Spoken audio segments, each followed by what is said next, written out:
Welcome back to A Clock in the Journal. Tonight, we return to the quiet precision of Martin Hewitt. A locked safe. No broken hinges. No shattered steel. Only silence and a question. In a world of careful mechanisms and hidden intentions, one small instrument becomes the axis of suspicion. A lever key. Simple in appearance. Devastating in the right hands. There is no chaos here. Only calculation. Every scratch on metal. Every measured turn of a lock. Every man who claims innocence. Hewitt does not rush. He observes. He waits. And in the stillness between facts, the truth begins to surface.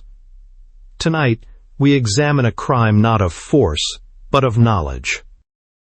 Chapter 1. In some of the cases which we now know to have been connected with the red triangle, there was nothing, in the first place, to show any such association. In some of these cases, the connection has become apparent only since the final clearing up of the whole mystery, and with these cases we have no present concern. But in others, it revealed itself during the investigation of the case. It was to this second category that the next case belonged, the next at all connectable, that is, after that of the mysterious death of Mr. Jacob Mason and the flight of Everard Myatt. The case was remarkable in other respects also. First, because in one of its features, it had a resemblance to the case of Samuel's diamonds, which first brought the red triangle to Hewitt's notice. Next, because in its course, Hewitt encountered what he declared to be the most ingenious and baffling cryptogram that he had ever seen in the length of his strange experience. And thirdly, because I was the means of placing that cryptogram in his hands, owing to one of those odd chances that arise again and again in real life. Hewitt has often alluded to the curious persistence of such chances in his experience.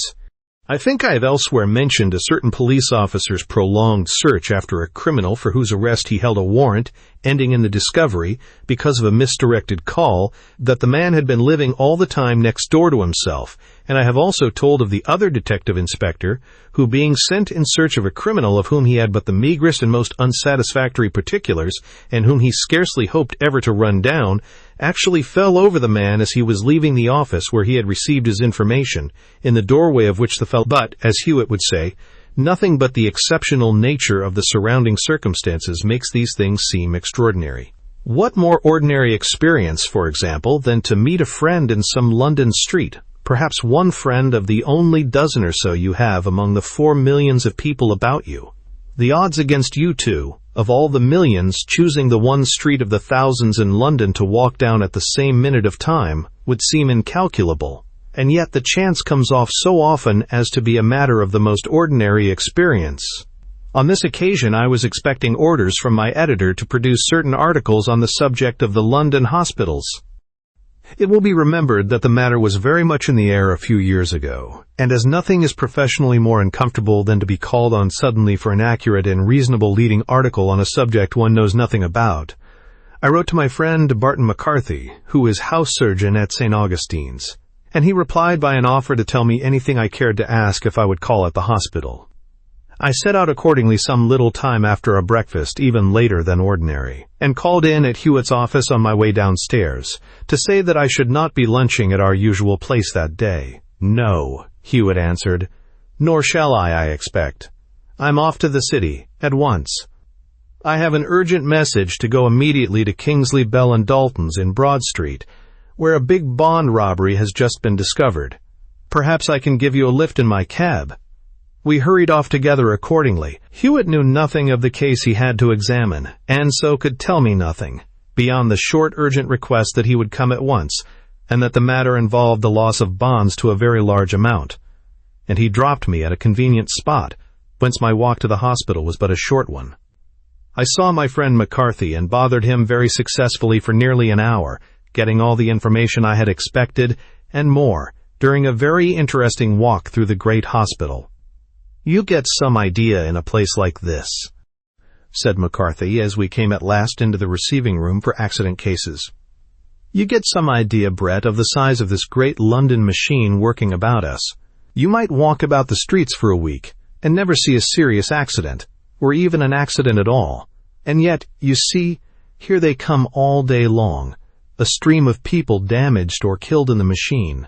A decent workman was having a gashed hand dressed and strapped, and a navvy with bandages about his head was being led away by a friend.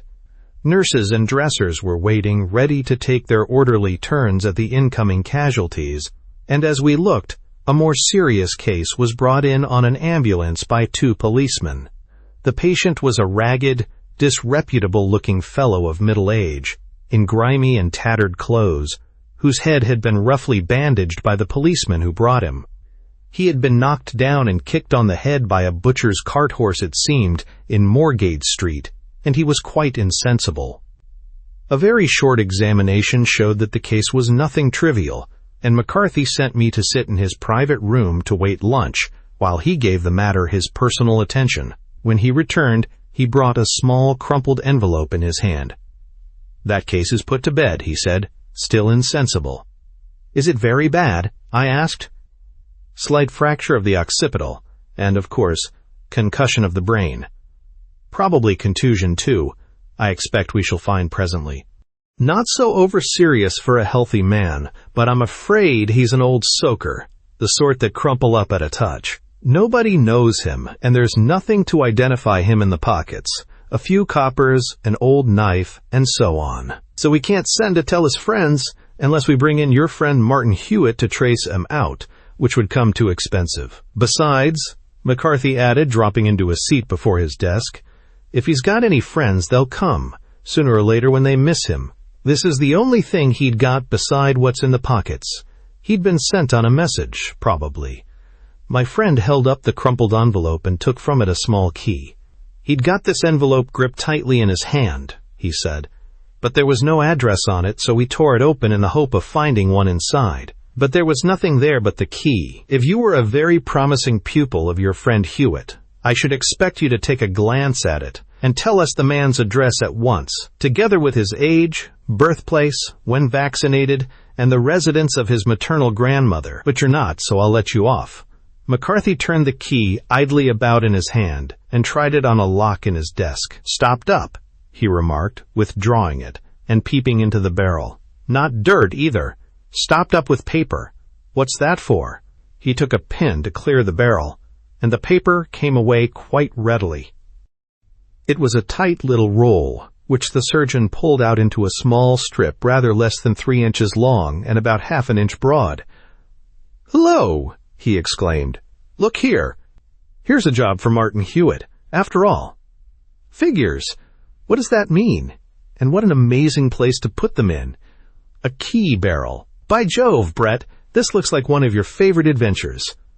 Somebody sends a key in an envelope, and a row of incomprehensible figures rolled up inside the key. Look at it." I took the key and the paper. The key was of a good sort. Small, inscribed Tripp's patent on the bow, and it evidently belonged to a superior lever lock.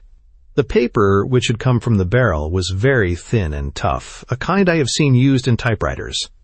It had been very carefully and closely rolled, and then pushed into the key so that its natural tendency to open out held it tightly within. Written upon it with a fine pen appeared a series of very minute figures, thus 9/8/14/4/20/18/5/9, 15/19/20/0/3/9/8/5, 3/23/005/13/14/19, 19/20/00061, 5/20/00061, 5/20/00061. "Well," inquired McCarthy, "what do you make of it?" "Not much as yet," I admitted, "but it's pretty certain it must be a cryptogram or code writing of some sort, and if that's the case, I think I might back myself to read it, with a little time." For I well remembered the case of the Flitterbat Lancers, and the lesson in cipher reading which Hewitt then gave me. "Come," my friend replied, much interested. "Let's see how you do it. Meantime, we'll get on with our lunch." I took a pencil and a spare sheet of paper, and I studied those figures all through lunch and for some little time after. It soon became plain that the problem was much more difficult than it looked, and I said so. "At the first glance," I said, It looked a fairly easy cipher, but as a matter of fact, I don't think it's easy at all. One assumes, of course, that the figures stand for letters, and on that assumption, 2 or 3 peculiarities are noticeable. First, the highest number written here is 23, so that all the letters indicated, in whatever order they may come, are within the compass of the 26 letters of the alphabet.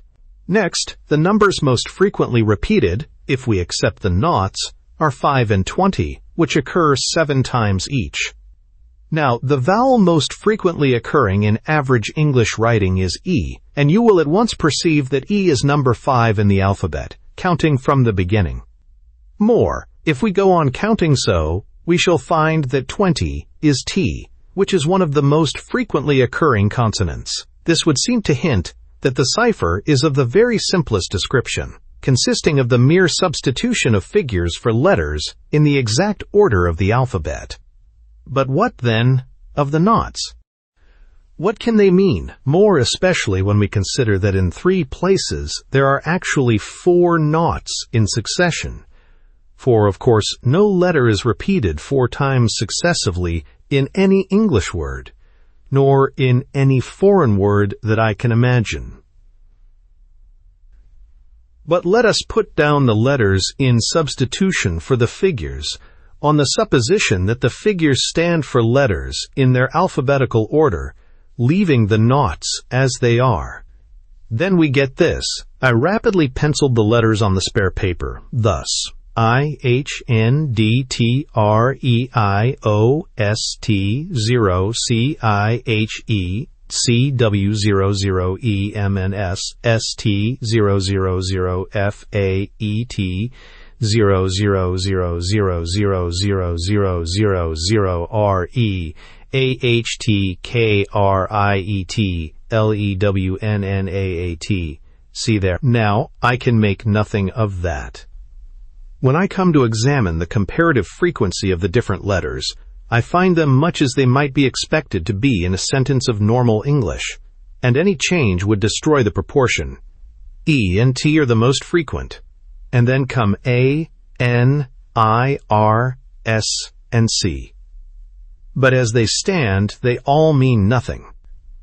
It is possible that this may be one of the difficult variable letter ciphers, which Hewitt might read, but I can't. But even then, if the values of the letters change as they would do, they would get out of their normal proportions of frequency, so that a variable letter cipher seems unlikely.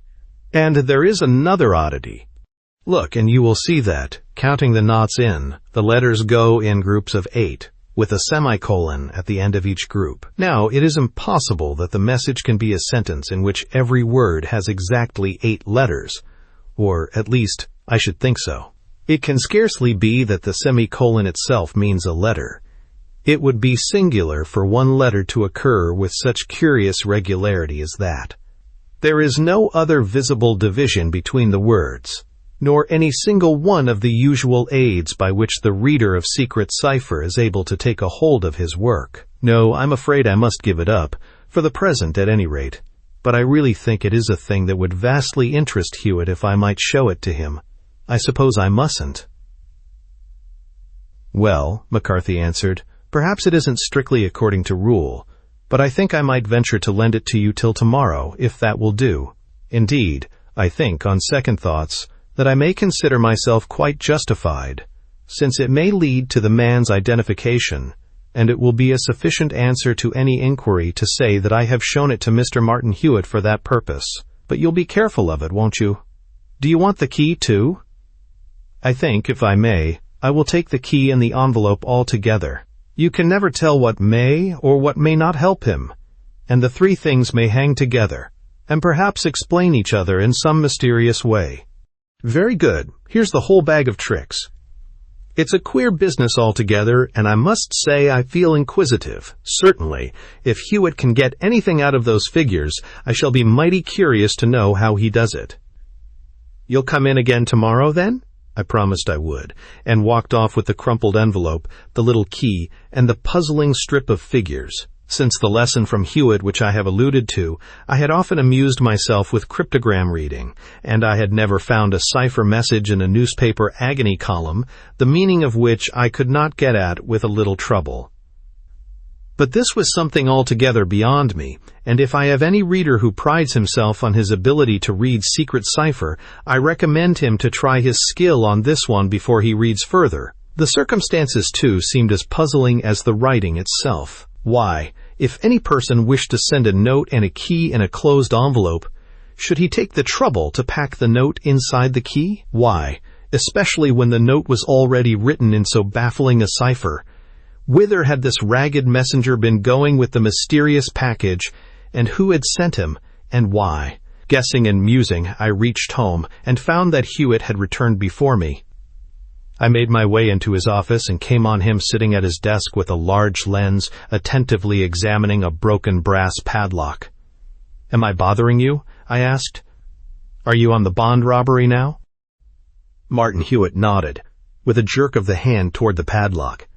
"It's a tough job," he said, "and I shall shut myself up presently and think hard over it. Just now, I can't see my way into it at all. But what have you got there?" "Never mind," I said. "You're too busy now. I came across something very odd at the hospital, which I thought would interest you, that's all." "Very well, let me see it. I haven't begun my bout of cogitation yet. Show me." I put the envelope, the key, and the paper on the table before him. Hewitt, with a glance of surprise, picked up the key and examined it. "That's curious," he said, and straightway began fitting the key to the broken padlock on the desk. "Why, man alive!" he cried with a sudden burst of excitement. "Where did you get this? This is the article, the key, the very thing I want." He sprang to his feet and stared in my face in sheer amazement. "Heaven's breadth, the thing's almost supernatural. I've a broken lever padlock here, and of all things in the world, I wanted to find the one key that fitted it. And you calmly walk in and clap down the very thing under my nose. Where did you get it?" I told him the tale of the man who had been knocked down in Moorgate Street, and I explained exactly how the paper, the key, and the envelope were found in relation to each other, and why I had brought them. "And when was the man knocked over?" Hewitt asked. "Sometime between 1 and 2 o'clock, I should say," I replied. "They brought him in well before 2 at any rate." Hewitt stared into vacancy for a moment, thinking hard. Then he said, "Brett, I believe you've saved my reputation. Not that it could have suffered much, perhaps, in such a desperate case. But as a fact, I had already advised the calling in of the police, and should, perhaps, even have given up the part of the case still left me. But this ought to put me on the proper track. You see, every one of these patent lever locks differs in some slight degree from all the rest, and only its own key will fit it. And here, by this amazing piece of good luck, is the one key for this very lock, and the man who had it is detained in hospital. Come, I'm off to see him. Insensible, you say, when you left?" "Yes," I answered, "and likely to be so for some time, McCarthy thinks. So you probably won't get much information out of him just yet. But the cipher? I'll examine the cipher as I go along, I think, but I should like to take a look at the man at any rate, even if he can't tell me anything. Will you give me a note to your friend McCarthy?" "Of course," I answered readily, and sat down to scribble the few lines necessary to introduce Hewitt.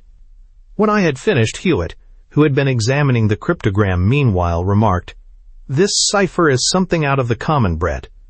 I certainly don't expect to be able to read it in the cab journey, perhaps not in a week of study.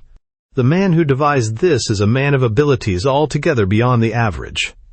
"I have had my best try at it," I said, "but it beats me wholly. I brought it purely as a matter of curiosity to show you. It was the merest chance that I brought the key as well. And if you hadn't, I should probably have put the cipher aside until the case was over, and so have missed the whole thing. Another lesson never to despise what seem like trifles. If you have studied the cipher, you have no doubt observed. But there, we'll talk that over afterwards, and the whole case if you like. I'll go now, and I'll tell you all about the business when time permits." Chapter 2. Here is the case of the bond robbery as it had been presented to Martin Hewitt that morning, while I was at St. Augustine's Hospital, and as I learned it from him later. I had been a little puzzled to hear Hewitt say that the case had seemed so desperately hopeless that he advised the calling in of the police, because my experience had rather been that it was Hewitt who was commonly called in, often too late, when the police were beaten, and I had never before heard of a case in which this order of things was reversed. It turned out, however, as will be seen, that in the state of the matter as it first presented itself, the only measures that seemed possible were such as it was in the power of the police alone to adopt. Messrs.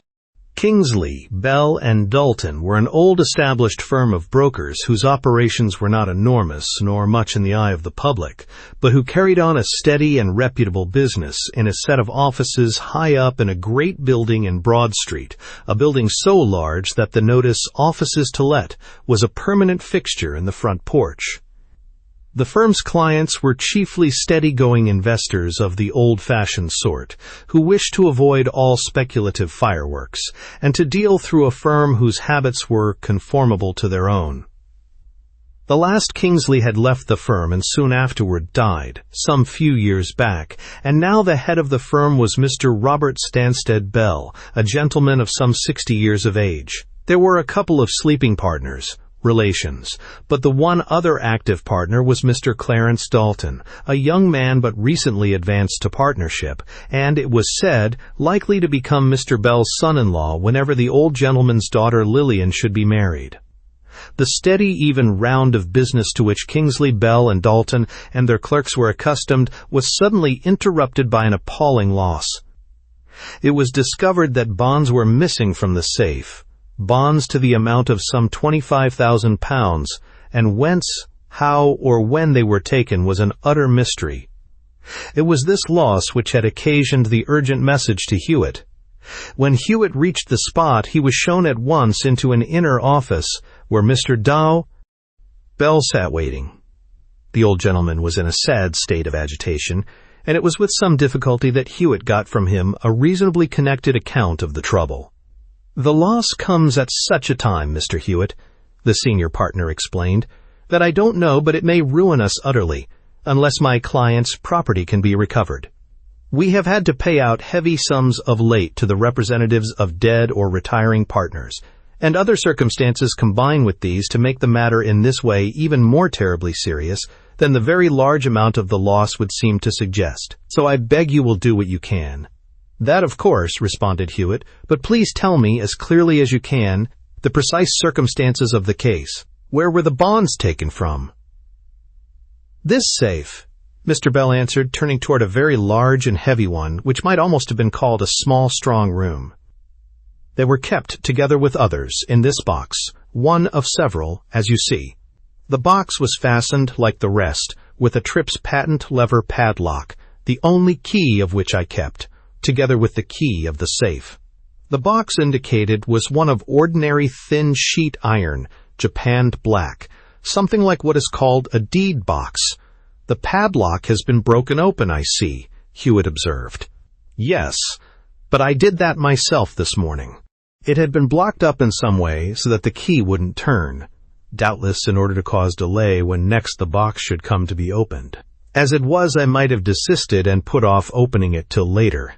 But I had a reason for wishing to refer at once to a list which was in the box, and so I decided to break the padlock. It was more difficult than one might expect with such a small padlock." "And then you discovered your loss?" "Then I discovered the loss, Mr. Hewitt, though it was a mere chance even then. For see, all the bonds have not been taken, and those left are placed on the top, while the space below is filled with dummies.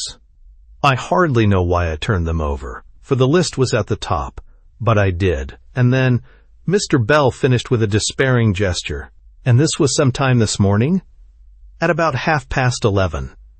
"And when did you last open the box before that?" 10 days ago at least, I should think. And even then the bonds may have been gone, for I only opened it to refer to the same list, and I examined nothing else. You say that some bonds are left and others are gone. I presume those taken are such as would be easy to negotiate, and those left are such as would be difficult. Is that the fact? Precisely. Then the thief evidently knows the ropes, and altogether the matter would seem awkward. For anything short of 10 days, you see, and quite possibly for even a longer time than that, these bonds have been in the undisturbed possession of some person who could easily dispose of them, and would certainly do so without a moment's delay. Mr. Bell nodded sadly. Quite true, he said, but now tell me a little more. You say you yourself keep the only key of the padlock, as well as the key of the safe, so that you open the safe every morning yourself and close it at night. Just so. And do you never entrust the keys to anybody else? The key of the safe is on a separate bunch from the key of the box. This second bunch with the key of the box is always in my pocket, and not a soul else ever touches it. The other bunch with the outer key of the safe I sometimes hand to my partner or to the head clerk, Mr. Foster, if something is wanted from the safe when I am busy, though as a rule the safe door is open so long as I am about the place. Nothing but the books can be taken out without the use of other keys for the drawers and boxes, which I keep on the private bunch. And would it be possible for anybody at all, mind, to get at that private bunch of keys in such a way, for instance, as to be able to take a wax impression of the key of that bond box? No, certainly not, Mr. Bell answered with decision. Certainly not. At any rate, not in this office, he added. Ah, not in this office. Anywhere else? No, nor anywhere else, I should think, the other replied, though this time a little more thoughtfully. There's only my own family at home and the servants and— Anybody who has access to this room of the office? Hewitt asked keenly. Mr. Bell seemed a little startled. Why, no, he said. Nobody at home comes to the office, not even a visitor, except, of course, my junior partner, who visits the room pretty frequently. Very well. You don't remember ever mislaying the keys temporarily, I suppose, either here or at home? No, Mr. Bell replied slowly. I can't say that I do remember anything of the sort. No. And I believe I should be sure to remember if I had. Ah, and when you realized your loss, what did you do? Told your partner first, I suppose? No, he doesn't know of the discovery. He went out just before I made it, and I don't expect him in again today. But as Mr. Bell spoke, there grew plain in his face the pallor of a new fear. Martin Hewitt observed it, but kept his thoughts to himself. Well, he said, you didn't tell your partner. Nor the police? No, Mr. Hewitt. You see, of course, the first thing the police attempt is to catch and punish the thief. And they make the recovery of the property a subsidiary object. But for me, Mr. Hewitt, the recovery of the property, as I have explained, is the one great consideration. Punish the thief by all means, but first save me from ruin, Mr. Hewitt. That is why I sent for you. For that, and because I thought it might be advisable to keep the matter quiet, till you had taken some steps. There is something in that consideration, certainly.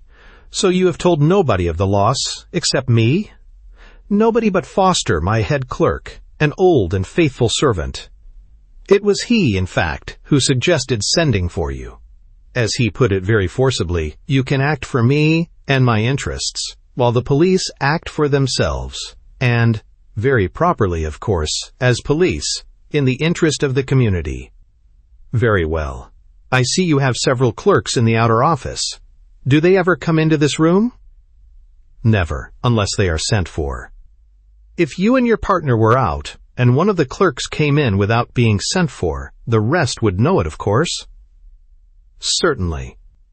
I observe 3 private rooms opening out of this. What are they? This is a sort of extra inner room where I have private interviews with clients. I was in there with a client for half an hour this morning before I discovered the loss.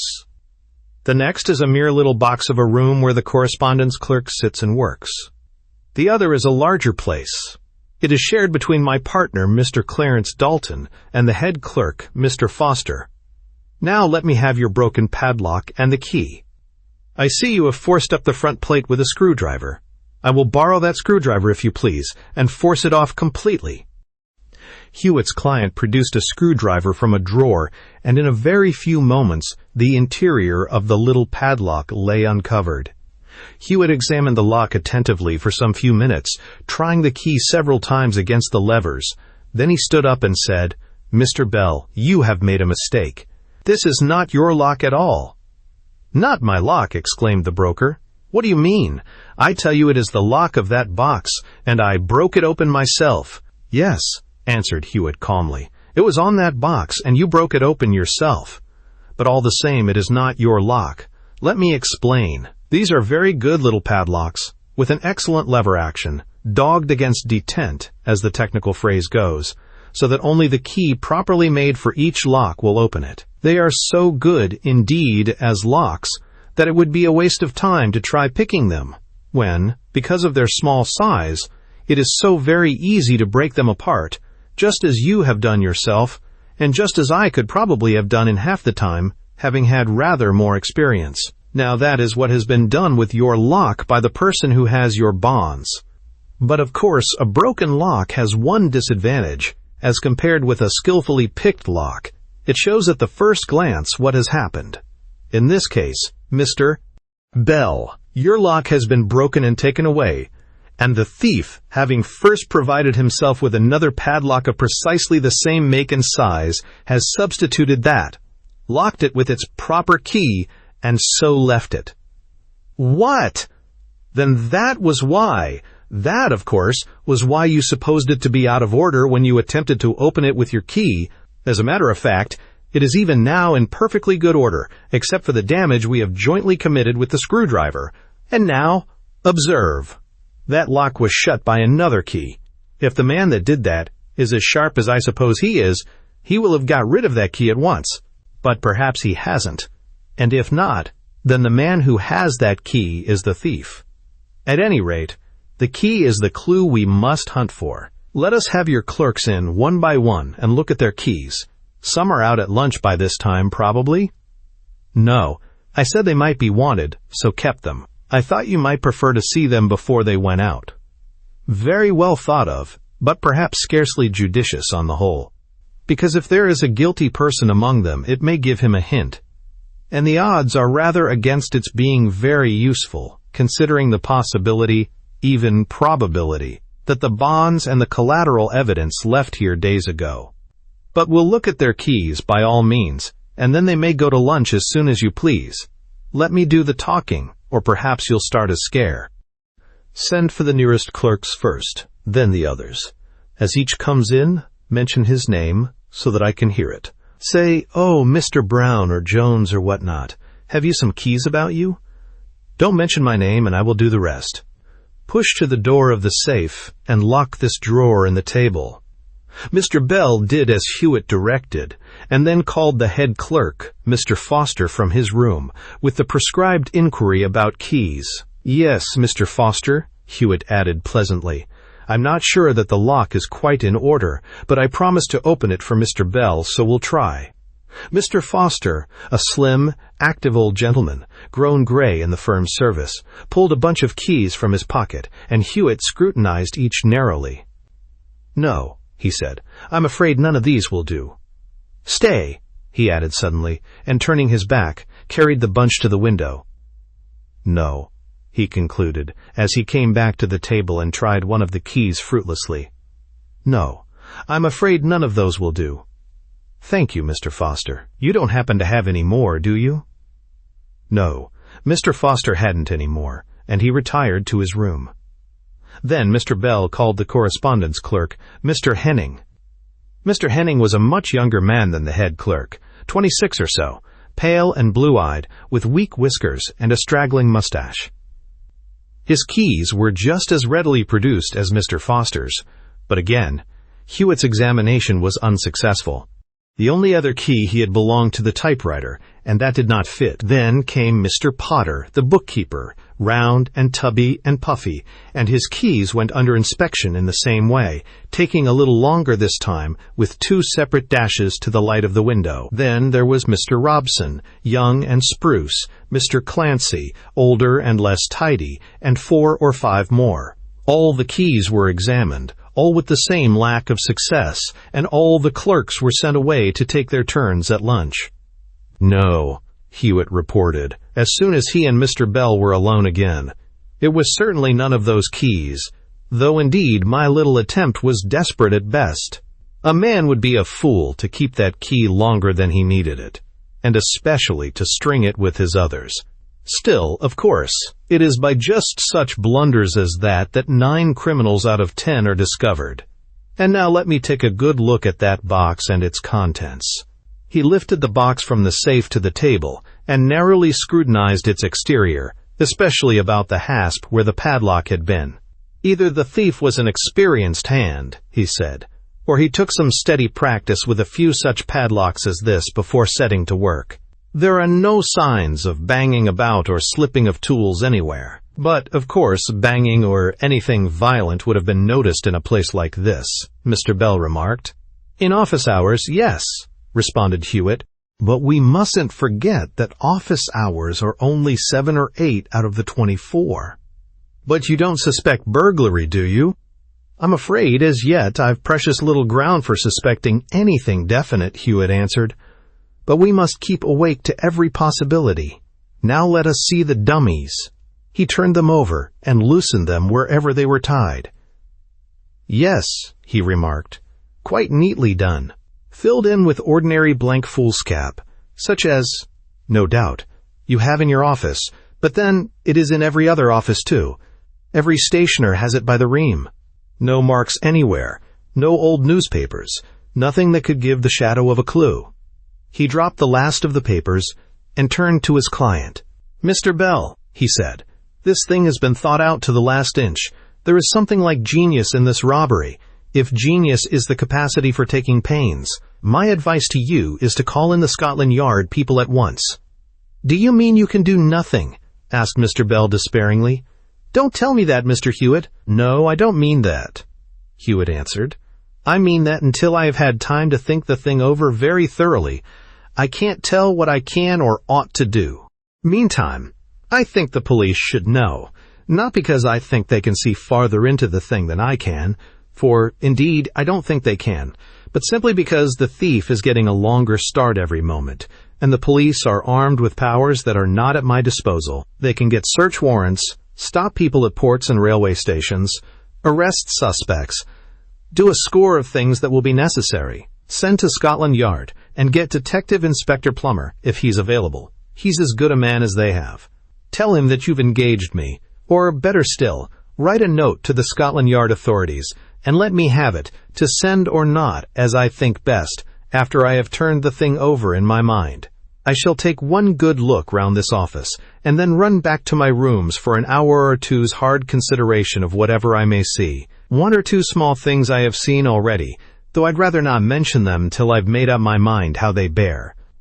Matters seem likely to have gone so far that perhaps the regular police course of catching the thief first will be the best plan, if it can be done. Meantime, it will be my business to keep my eye first on the recovery of the bonds. But I think we must have the police, Mr. Bell. Now I'll take my general look round." Chapter 3. After Martin Hewitt had rushed off to St. Augustine's Hospital with the key, the envelope, and the cipher I had brought him, I heard nothing of him till dusk fell, about 6. Then I received this telegram. Cipher read, "Most interesting case. If you can spare an hour, be outside 120 Broad Street at 6:30. Hewitt." I had to be at my office between 8 and 9, and to keep Hewitt's appointment I should probably have to sacrifice my dinner. But I was particularly curious to know the meaning of that cipher, and just as curious to know how it could be read, and moreover, I knew that any case that Hewitt called interesting would probably be interesting above the common. So I took my hat and sought a cab. I was first at the meeting place, indeed a little before my time. Number 120 Broad Street was a great new building of offices, most, if not all, closed at this time, a fact indicated by the shutting of one of the halves of the big front door, where a charwoman was sweeping the steps under the board, which announced that offices were to be let. I waited nearly a quarter of an hour, and then at last a hansom stopped and deposited Hewitt and another older gentleman before me. "Hope we haven't kept you waiting, Brett," Hewitt said. "This is Mr. Bell. Of Kingsley, Bell, and Dalton. It took me a little longer than I expected to reach him. His offices are shut, and the clerk's all gone, but we are going to turn up the lights for a bit. The lift man is gone too, I expect, so we shall have a good long stair climb." As to the lift man, Hewitt was right, and during our long climb I received, briefly, an account of the loss Mr. Bell's firm had suffered. "I have told Mr. Bell," Hewitt said, "that it was you who happened across the key in such an odd fashion, and when I wired, I was sure he would be glad to let you see the upshot of your strange bit of luck. I was also pretty sure that you would like to see it too. For I really believe that this case, which I confess seemed pretty near hopeless a few hours ago, is coming to an issue now, and here." "Did you get any information out of the man in the hospital?" I asked. "Not a scrap," Hewitt replied.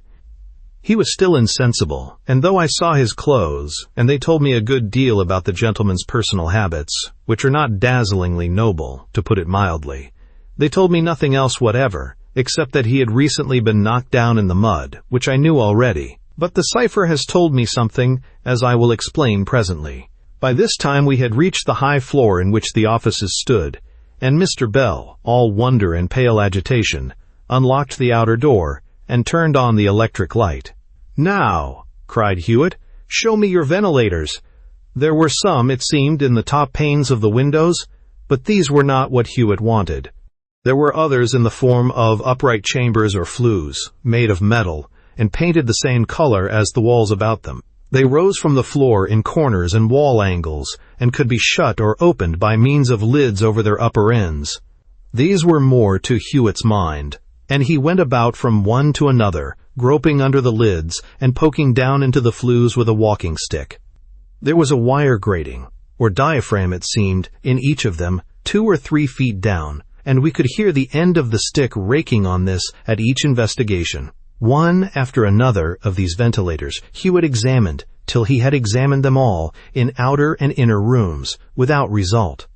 And I could see that he was disappointed. "There must be another somewhere," he said, and hunted afresh.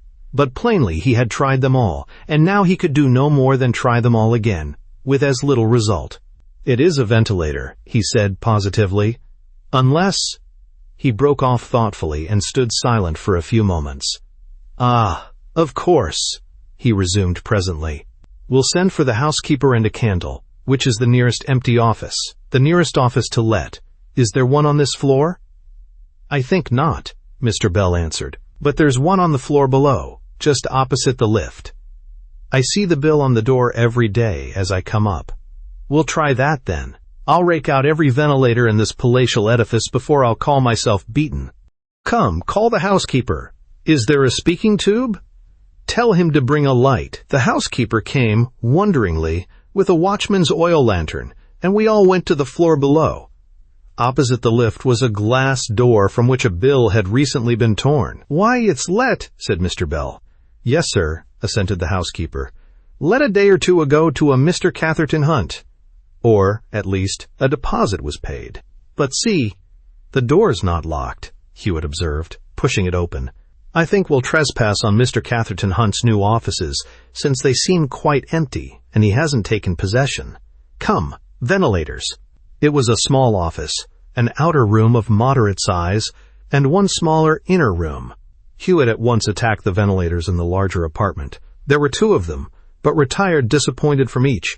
There was one ventilator only in the small room. Hewitt tilted the lid, which was at about the level of his eyes, thrust in his hand, and drew forth a bundle of folded papers, thrust in his hand again, and drew forth another bundle, did it again, and drew forth more.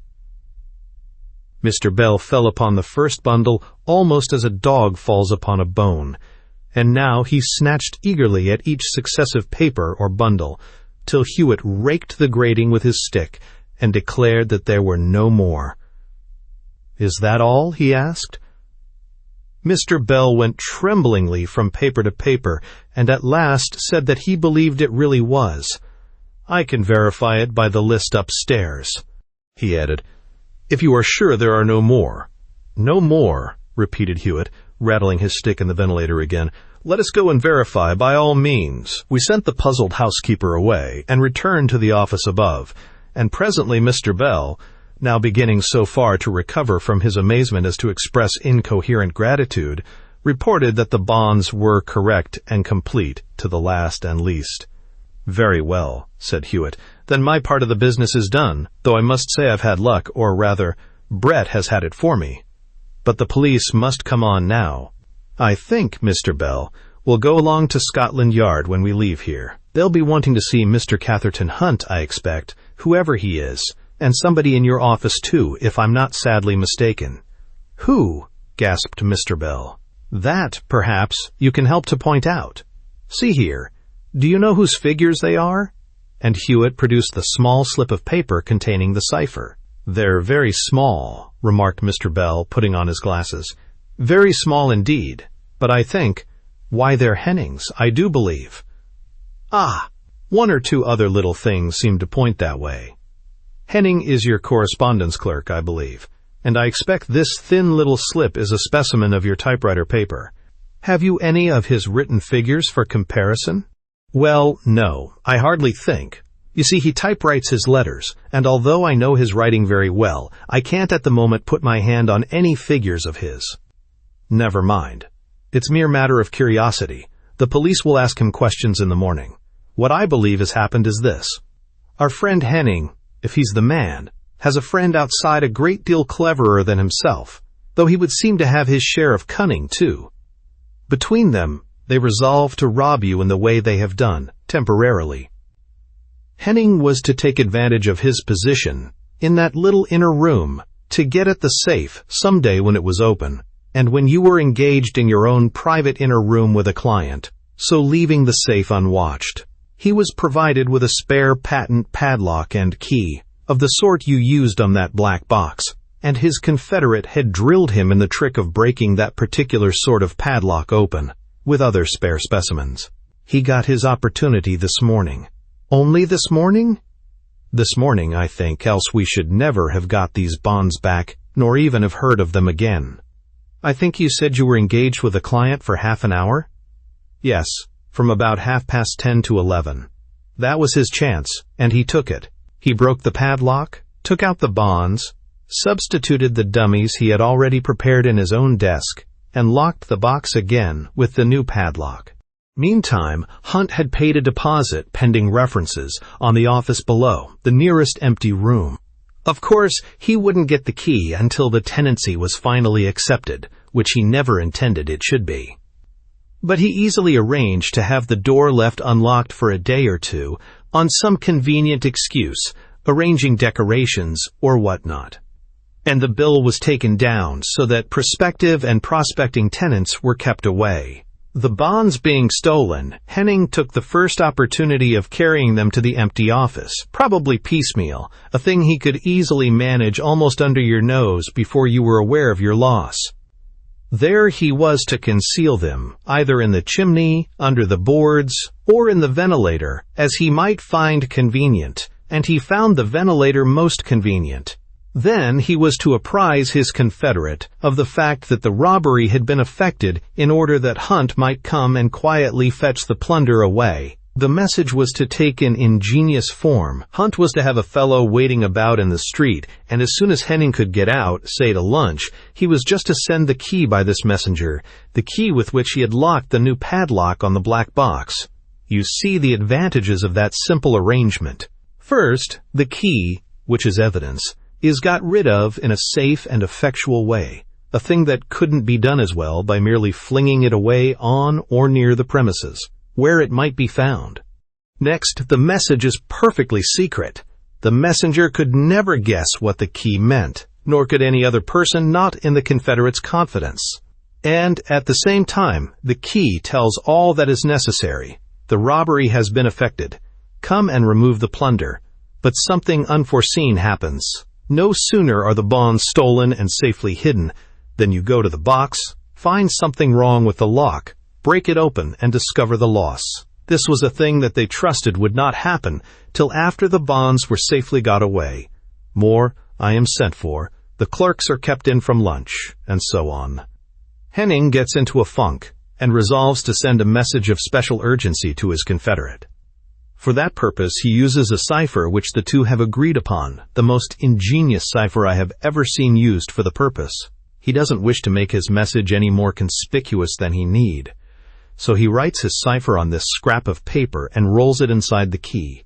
Probably another expedient agreed upon in case of necessity. Then the key goes into an envelope, for greater security of the cipher message, and the messenger gets it when Henning is at last released for lunch. What happened to the message we know, and here it is. Now I will not weary you with a detailed account of the different ways in which I attacked this cipher, but I will take the shortest possible cut to the true interpretation. A very short examination of the cryptogram shows that while no number is included above 23, the numbers, in their relative frequency, roughly agree with the relative frequency of the corresponding letters of the alphabet, A for 1, B for 2, and so on. Here I handed Hewitt the penciled note I had made at the hospital, with letters substituted for the figures, thus IHNDTREI OST0 CITCW 00 EMNS ST00000 FA ET0000000 CV AHTKRIET LEWNNAAT. Hewitt took the if that were all, the thing would be childishly simple, but you will see that we seem as far from the solution as ever, for the letters as they stand mean nothing, though in fact they are in normal relative frequency, so that if they mean other letters, all the rules are upset and we are at a standstill. I admit that for a long time the thing bothered me, but a peculiarity struck me. Not only were the figures or letters disposed in groups of 8, but there were also 8 such groups, 64 altogether. What did that suggest? What but a chessboard? A chessboard? I queried. Just so, a chessboard. 8 squares each way, 64 altogether. So I drew a rough representation of a chessboard and set out the letters on it in their order, like this: IHNDTREIOST0 CIHECW 00 EMNSST 0000 FAET 0000 C versus A00000 REAHTK RIET LEWNNAAT. Now, there was my chessboard with my letters on it. I tried reading them downward, across, upward, and diagonally, in the direction of the moves of different chess pieces, king, queen, rook, and bishop. Nothing came of that. Whatever I did, the thing was as unreadable as ever. But there remained one chess move to try, the eccentric move of the knight, the move of 1 square forward, backward or sideways, and then 1 square diagonally, or, as it has sometimes been more concisely expressed, the move to the next square, but one of a different color from that on which it rests. I tried the knight's move, and I read the cipher. I began at the top left-hand corner, just as one does in reading a book. I read the moves downward, I to W, E, and H, and found that led to nothing. So I took the one alternative move, and, with a little consideration, skipped along from I to T in the second line of squares, T in the top line, H in the second line, E in the third, R in the top, and E in the second. That gave me an idea.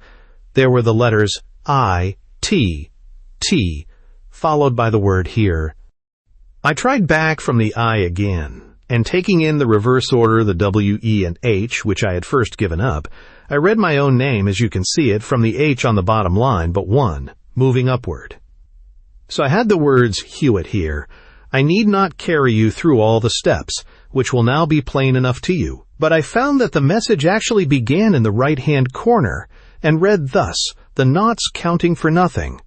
Invent lost disk, take at once Martin Hewitt here, fear watch. The knots were plainly merely inserted to fill in unneeded squares, and keep the rest of the figures in their proper relative places when the cipher was written in line. At first I was a little puzzled to understand what seemed to be the first word invent, but it was quite clear that lost disk meant lost discovered, so I concluded that here in the beginning was a contraction also, and that in was a separate word. In that case, Vent could be a contraction for no other word but ventilator, in accordance with the sense of the words. So I concluded that the meaning of the whole sentence was simply this: the plunder is in the ventilator. The loss is discovered. Take away the booty at once. Martin Hewitt is here, and I fear I may be watched. There is the reading, and our little adventure this evening is what it has led to. Of course, the Confederate wouldn't go groping about the squares so painfully as I have had to do. To him, the reading would be simple enough, for the order of the moves would be preconcerted. Each of the conspirators would have, as a guide, both to reading and writing the cipher, a drawn set of squares, numbered in the order of the moves, 1 where we have the I, 2 where we have the N, 3 where we have the V, and so on.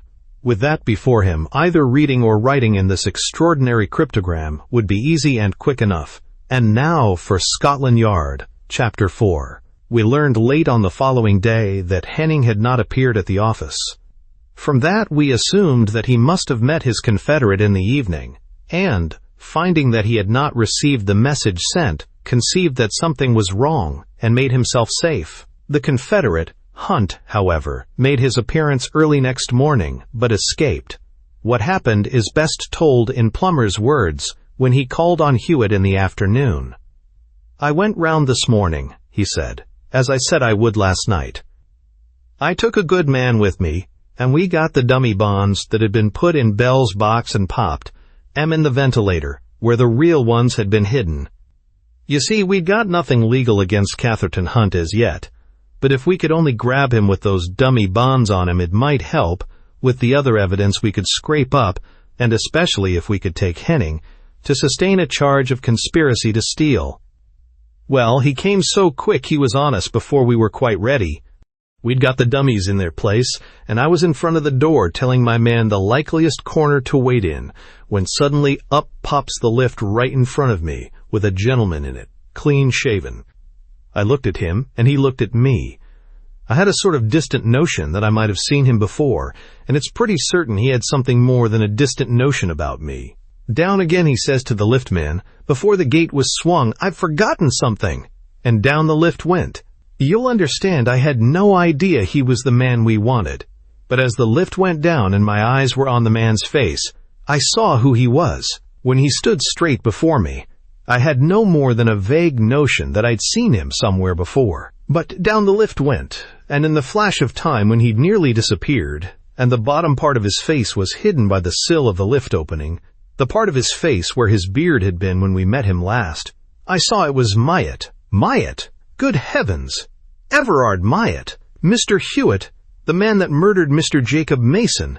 Everard Myatt, for 1,000, with his beard shaved, and we've lost him again. What could we do? We shouted and ran downstairs, and that was all. He'd gone, of course, and when we asked the hall porter, he told us that Mr. Catherton Hunt had just come down the lift and hurried out.